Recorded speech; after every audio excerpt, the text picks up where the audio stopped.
Hello, dear friends. I would like to say now things that I said on Parshat Metzorah. This is like a continuation of my talk on Parshat Tazria, where I spoke about biblical leprosy, which again I mentioned is not Hansen disease. It was some type of spiritual malady, which today we're not familiar with, and as I said last time, it looks like even the first temple period, they were not familiar with it because it was not dealt with the way it was the Torah mentioned. So it must have been a different malady at that time. And we see if we look in the Tanchuma that the Tanchuma says in Parshat Metzorah, Daled, Yalamdenu Rabbeinu, teach us why do this malady, these negaim of tzarat, of what's called leprosy, why does it happen? Gives 11 reasons. Because of idol worship, because of desecrating the name of God, because of incest and illegal sexual relations, on theft, on gossip, which is the one most common mention, Lashon Hara, gossip and defaming somebody, on bearing a false testimony, on a judge who destroys justice, on taking an oath in vain, on entering somebody else's territory, on thinking false ideas, sheker, in other words, thinking lies, and somebody who tries to create strife and division between brothers. There are those who say even on the evil eye, which means basically being jealous of others. So it's interesting on the amount of things here that have to do with thought and speech. So, but all these things are related, and all of them have to do really with the relationship, with the inner relationship. And they are going to, there are some, it brings decadence to the human being. And this malady or this sickness is just a sign of the decadence of the human being. Normally, we don't see it. Somebody lies, they look like an ordinary human being. Somebody defames somebody, they look like an ordinary human being. Somebody who cheats, they can smile, right? And in the biblical time, at least the way it's mentioned in the Torah, no, right away, you wouldn't look like the human being, because the human being is created in the image of God. And so you're destroying that image by connecting yourself to the powers of decadence and destruction in this world. Now, in that vein, I want to mention something else. Tzarat, or this type of leprosy, according to the Torah of last week's Parshat Tazria and this week's Metzorah, mentions leprosy in different levels. You can have leprosy of the body, on the skin, but you can also have leprosy on the hair, specifically of the beard. And then you can have leprosy on clothing.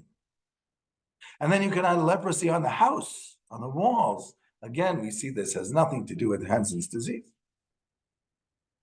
So what does that mean? Just like we can create decadence within our souls and within our bodies, the things that surround us can be decadent too. Rabbi Isaac Luria, the Ari, writes in Eitz Chaim that there are certain mekifim, there are certain things that encompass us and surround us in our lives. Our soul is surrounded by our body. Our body is surrounded by hair on the whole surface of the skin. Some places obviously more and some places less. And then, but in all the pores. And then our skin and our body is surrounded by the clothing that we wear. This is something that we created. And then ourselves and our body and our hair and our clothing is surrounded by the edifice, by the house that we build. The truth is there's more than this too. We are surrounded by society, we're surrounded by the country, we're surrounded by the world that we live in, but all this is not mentioned by the Ari, it just goes to the house, and so does Metzorah just go to the house. which he calls Heichal, chamber. Why is that? Because first and foremost, we are responsible up to the house, which means we're responsible for ourselves, for our souls, for being a good person, an ethical person, and if possible, a spiritual person. For our bodies, we don't take care of it. You know, you go to the doctor for advice, but at the end of the day, you go home with that body, the doctor doesn't. And the hair, and our clothing, we're responsible. You can tell who a person is by the way they dress. It says something about them. Even the expressions on the face, of course, but the dress too. By the house that they live in, you can tell also who the person is. Because even if they're not there, you can see the imprint on the house, on the furniture, on the way it's designed of that person. So we can affect all the way up to the house.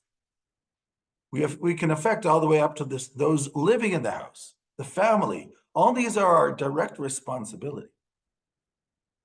And therefore, the tzara'at is mentioned on all of them. It's our direct responsibility, the way we develop or don't develop our soul, the way we treat our body, the way we express ourselves through our clothes, the way we build the house and the family that we want to build, and the loved ones that we bring in here or that grow up in here. These are all our direct responsibility in life. But there are other things that maybe we're not punishable for, but they were indirectly affected by us too, and indirectly they are our responsibility. Our community, then the way we affect it or try to change it for the good. Our cities and our country, all of these and mankind. We are less culpable because there's less we can do, but we are always also indirectly responsible. But the Torah says we're directly culpable, at least until the house. Because if we don't stop the decadence, then we are also partner to it and accomplice to it. So there's a lot about tzara'at that can teach us about the battle against human decadence, which is a real evil in this world.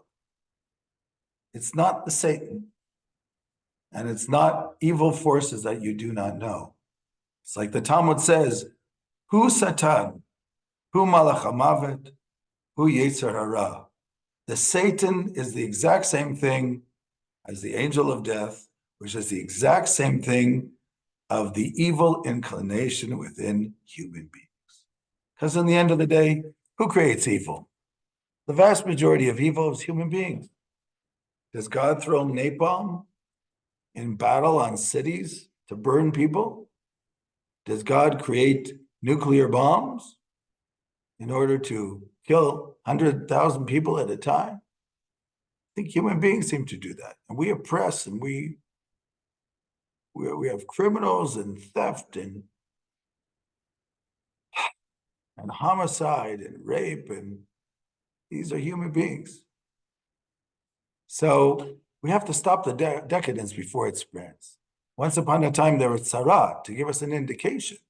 We don't have that thermometer, ethical thermometer anymore. So we have to learn how to do it by ourselves. And maybe this is a message to be taken from Parshat Metzorah. Shalom, shalom.